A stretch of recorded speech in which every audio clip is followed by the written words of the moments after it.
You ever look around and wonder why so many people, even folks with good jobs and what seems like a decent income, are just stuck? Living paycheck to paycheck, never really getting ahead. It's this really frustrating puzzle. But here's the thing, it's almost never about the size of the paycheck. It's all about these unseen daily habits, the small decisions, and these hidden ways of thinking that are either quietly building you up or slowly tearing your finances down. So let's get into it and uncover the real reasons why most people stay broke. So let's start with a number. Just look at this for a second. $400. It's not a fortune, right? It's maybe a car payment or a weekend getaway. But for a huge number of people, this exact amount represents a financial cliff. Yep, that's what it is. 1 out of every 3 adults in America can't cover an unexpected $400 expense. And listen, this isn't just a low-income problem. This kind of financial fragility is everywhere, across all kinds of jobs and income levels. It really goes to show you that being broke isn't just about what you earn. It's about the behaviors that leave you completely vulnerable. Okay, so where does all this start? Well, it actually starts inside our own heads, with the way we've been taught to think about money. We're going to kick things off by looking at the first set of problems, the mindset and planning traps that are, kind of like these internal saboteurs, quietly wrecking our financial lives from the inside out. Think about it like this for a second. You would never, ever start a cross-country road trip by just hopping in the car and driving randomly, right? Just hoping you magically end up where you want to go. Of course not. And yet, that's exactly how most people handle their finances. They're just earning and spending with absolutely no destination in mind, which makes it totally impossible to know if any purchase is a right turn or a very, very wrong one. Now, what's so powerful about this slide is the tiny shift in thinking it shows. The broke mindset always asks that short-term question, can I afford this? Or, can I swing the monthly payment? But the wealth mindset, it filters every single decision through a long-term lens. It asks, does this purchase actually get me closer to my goal, or is it pulling me farther away? That one little change in your internal dialogue, man, it can be the difference between staying stuck and actually building real wealth. And these traps are just so common. It all starts with having no specific goals, just sort of floating along. Then comes having zero plan for life's predictable surprises. I mean, your car is going to need a repair eventually, right? Which forces people into debt. And all of this is made worse by having no real clue where your money is actually going each month. And finally, and this is a big one, it's making decisions completely focused on right now, as if your future self is some other person who doesn't even exist. Okay, so from the internal mindset, let's move on to the external actions.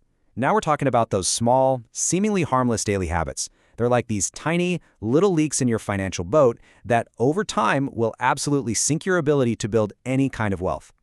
And this slide, wow, this just lays it all out there. That daily $7 fancy coffee or that lunch you grab on the go.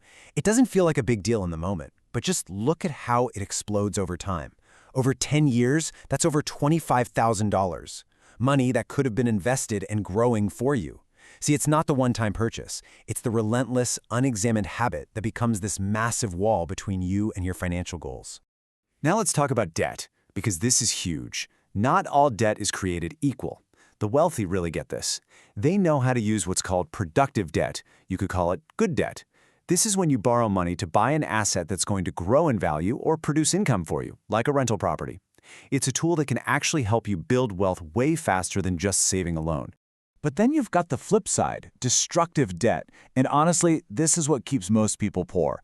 It's borrowing money for things that lose value the second you buy them. Vacations, new clothes, even a fancy car that you can't really afford.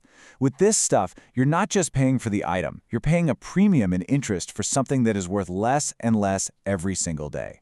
This quote right here, it's so powerful because it points to this deep psychological trap. It's this desire to look successful on the outside. People buy the luxury car or the designer watch not because they need it, but because of the image it projects. And the cruel irony is that the money they spend looking rich is the very thing that prevents them from ever becoming rich. All right, so for our third big section, let's zoom out a little bit. Let's look beyond just individual habits and talk about the entire system of how money flows through your life. Because here's the crucial point. The wealthy have a fundamentally different system for managing their cash flow, their risk, and their income than pretty much everyone else. This right here, this is the standard but totally broken model. You get your paycheck, and what's the first thing you do? You pay your landlord, you pay the credit card company, you pay the grocery store, you pay literally everyone else first. And then if by some miracle there's anything left at the end of the month, you try to save it.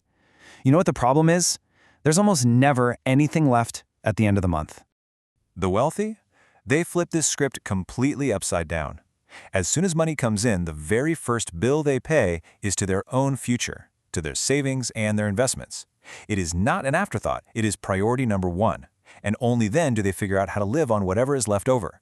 This simple change in the sequence, well, it changes absolutely everything. And here's another massive difference.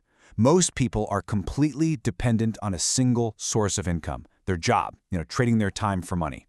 The wealthy, on the other hand, build multiple streams. Yeah, they might have a job, but they also build income from businesses, from investments, from real estate, things that make money for them even when they're sleeping.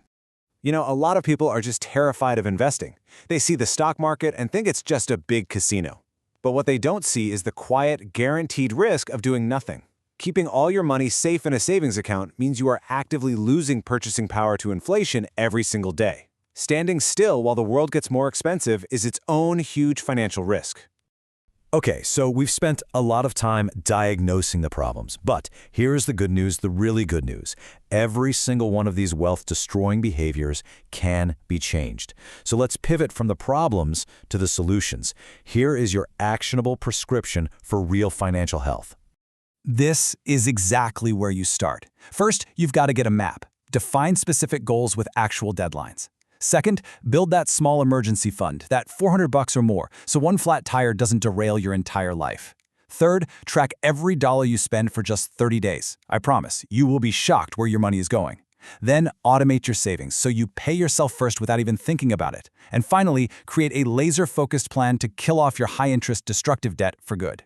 If there is one single habit that separates the wealthy from everyone else, it is their commitment to financial education. They don't just stop learning after they finish school. They treat financial knowledge like a skill that needs constant practice and improvement. The more you learn about how money really works, the better the decisions you're going to make. It's that simple. I really want you to let this one sink in. Your past mistakes, they don't matter. Your current income, that's not the final word. Your financial future is not set in stone. It is forged by the small, consistent, and intentional choices you start making right now, today. You are in control. So the question isn't whether or not these principles work. They absolutely do. The only question is whether you're going to apply them. So after hearing all this, don't just click away. Just pause for a minute and decide. What is the one single wealth-building decision you are going to make right now?